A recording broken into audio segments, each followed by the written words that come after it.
La brume lèche encore la surface d'une mer aux couleurs incertaines. Des goulets étroits et mystérieux nous encerclent. Les génies tutélaires du Tonkin doivent finir leur jour dans ces lieux sauvages. Impénétrable labyrinthe marin.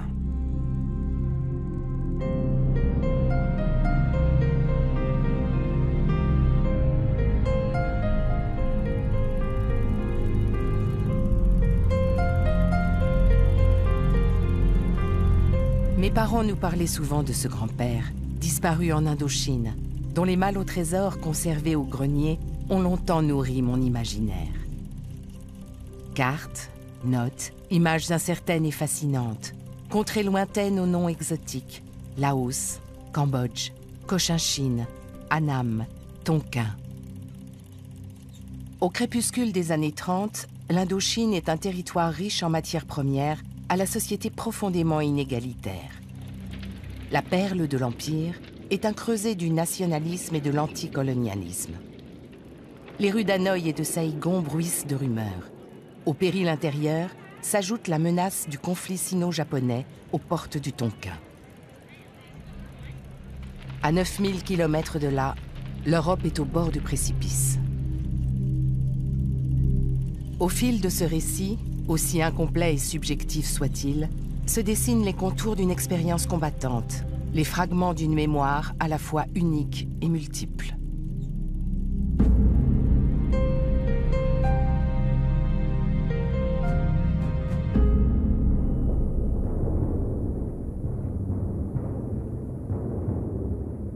La défaite française de 1940 a des répercussions immédiates. En septembre, les troupes japonaises franchissent la frontière tonkinoise, attaquent les garnisons autour de Langson. Lorsqu'en mars 1945, la menace alliée se fait plus prégnante, les Japonais déclenchent un nouveau coup de force, faisant là encore de nombreuses victimes parmi les soldats français ou autochtones, les civils et militaires envoyés en captivité. Le 2 septembre, profitant du vide créé par la capitulation du Japon, Ho Chi Minh proclame l'indépendance.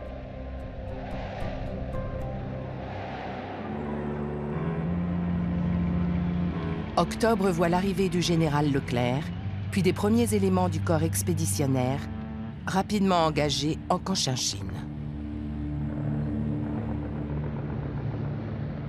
Lorsque l'amiral d'Argentlieu, haut-commissaire de France pour l'Indochine, rejoint Saïgon, opérations militaires et négociations sont en cours. Au début de l'année 1946, une solution négociée semble encore pouvoir être trouvée.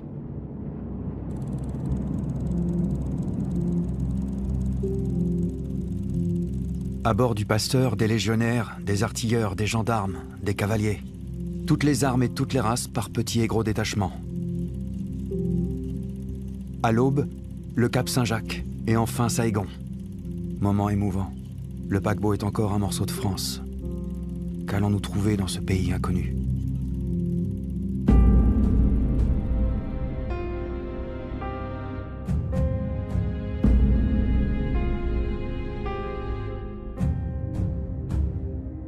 Méfiance et volte-face diplomatique alimentent la spirale de la violence. La fin de l'année 46 est marquée par les affrontements d'Haiphong et d'Hanoï. La négociation a vécu. La guerre d'Indochine vient de débuter.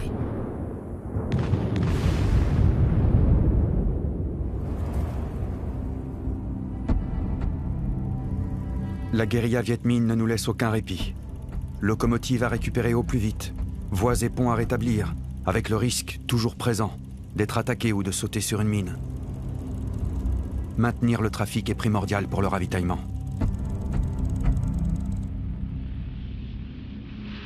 À partir de 1947, les opérations se succèdent. Il faut briser l'adversaire, décapiter son commandement. Mais au quotidien, la posture reste défensive. C'est la guerre des postes, véritable îlot de résistance et d'occupation.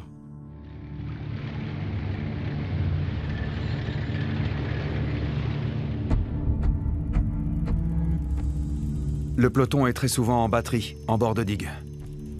Marsouins et blindés coloniaux servent leurs canons en artilleurs, bouchant les trous dans l'appui direct des unités mobiles, effectuant des tirs d'arrêt autour des positions harcelées.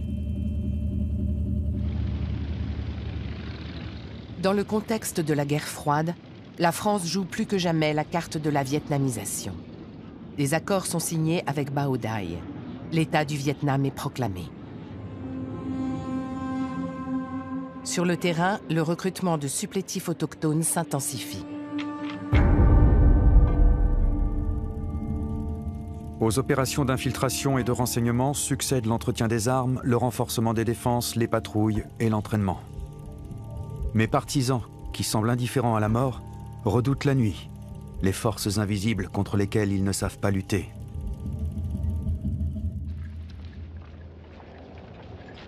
En Chine, la fin de l'année 1949 est marquée par la victoire de Mao Tse-tung. Les troupes nationalistes refluent à la frontière tonkinoise. Les armées du Viet Minh vont bientôt disposer des bases logistiques et de l'aide chinoise, indispensables à la constitution d'un corps de bataille moderne.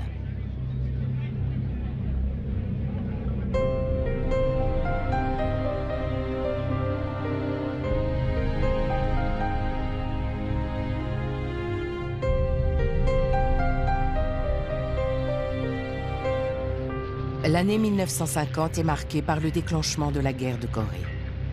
Dans ce contexte d'affrontement Est-Ouest, les États-Unis consentent à fournir une aide financière et logistique à la France. De son côté, grâce au soutien du bloc socialiste, l'armée populaire vietnamienne passe d'actes de guérilla à une guerre de mouvement. Les Bodoï remportent une première victoire sur la route coloniale 4.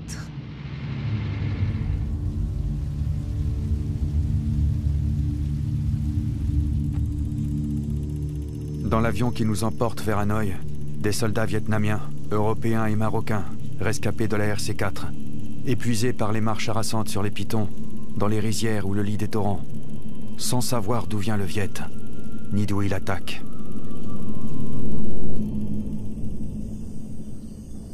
Pour redresser la situation, le général de Lattre est nommé au poste de haut-commissaire et commandant en chef. Il réorganise ses forces et réussit à briser l'élan Viet Minh. La confiance renaît. La mise en place d'une armée nationale vietnamienne s'intensifie.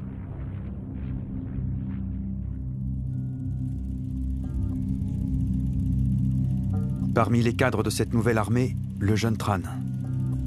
Ancien supplétif d'un maquis, il y avait appris à commander une troupe composée d'Anamites de Cochinchine et de Khmers du Cambodge. Mélange parfaitement redoutable.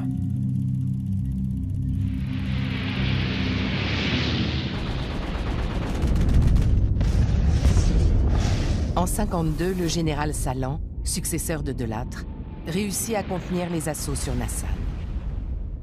Mais dès l'année suivante, le général Giap lance une offensive vers le Haut-Laos pour tenter d'internationaliser le conflit. En réaction, le général Navar, nouveau commandant en chef, décide de prendre de vitesse les forces Viet Minh, de couper la route du Laos.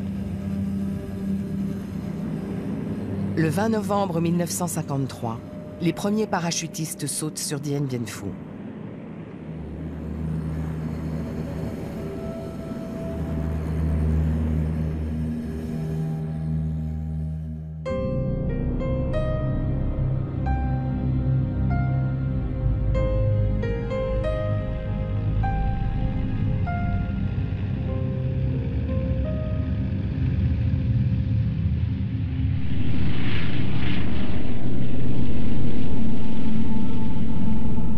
Je profite des derniers instants de calme avant la patrouille. Bientôt, il nous faudra repartir. Nos reconnaissances sont de plus en plus défensives, de moins en moins lointaines. Les Viets évitent le contact, nous laissent entrer dans la souricière, avant d'en refermer la porte. Dès les premiers mois de 1954, le camp retranché est encerclé. Les patrouilles prises à partie. En mars, l'artillerie acheminée en pièces détachées jusque sur les hauteurs est prête à entrer en action. Le 13, le général Giap, qui vient de gagner la bataille de la logistique, lance l'attaque.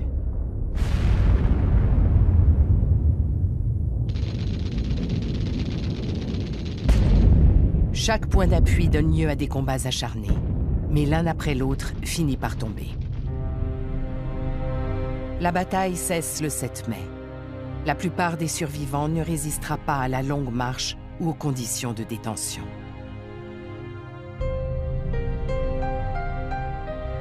Le 21 juillet, les accords de Genève scellent la partition du Vietnam en 2 États distincts. Si d'un point de vue strictement militaire, la chute de Dien Bien Phu n'est pas déterminante, les conséquences humaines, morales et politiques s'avèrent décisives.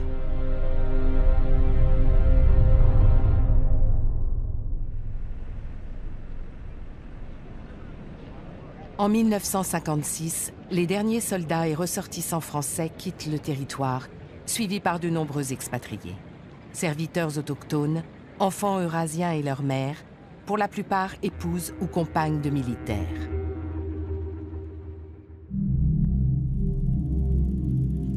J'interroge du regard les roches énigmatiques. J'aurais aimé débusquer les génies de la baie, découvrir l'âme du Vietnam, lui dire en tête-à-tête mon désir de la connaître et de l'aimer.